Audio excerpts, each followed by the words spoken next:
آخر جناب پیٹرول سستا کراؤ، میں کیسا کرایا آخر پھر کراؤ۔ بسم اللہ الرحمن الرحیم۔ حافظ سعد رضوی صاحب نے پٹرول کی قیمت کے حوالے سے تازہ ترین بیان جاری کیا ہے، جو آج کی اس ویڈیو کے شروع میں نے آپ لوگوں کو تھوڑا سا دکھایا ہے۔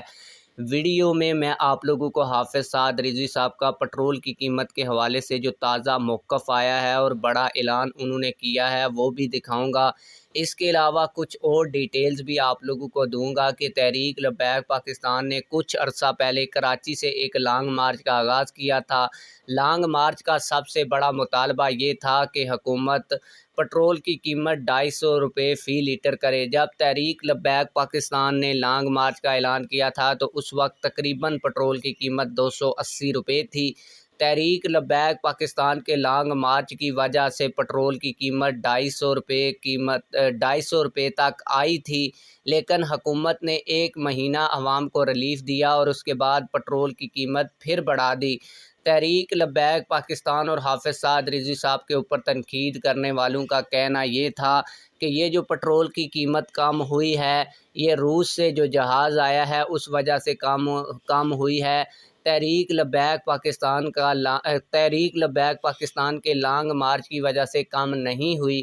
تو اسی حوالے سے حافظ سعد رضوی صاحب نے اپنا موقف دیا ہے کہ اب وہ کیا کرنے جا رہے ہیں۔ آئیے ان کی پوری ویڈیو دیکھتے ہیں۔ جے اسلام آ گیا تو تسی بھول جاؤ گے ہر شے، لیکن نہیں گھر جا کے کہنا اور ٹھیک ہے مولوی گل صحیح کر دیں، لیکن ایسا اسلام نہ نہیں کرانا۔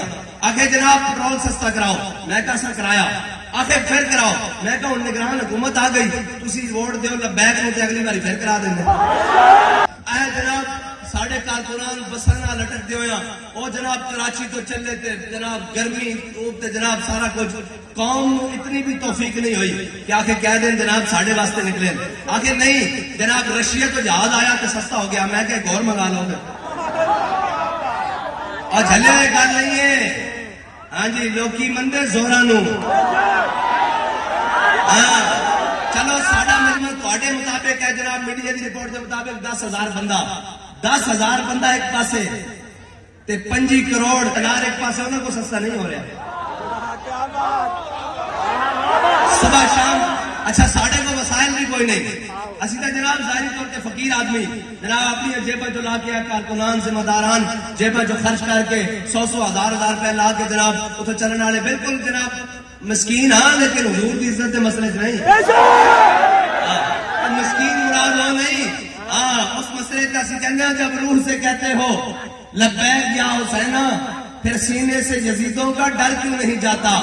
جب کہتے ہو کہ اسوہ شبیر پہ ہو قائم، دربار میں کیوں جاتے ہو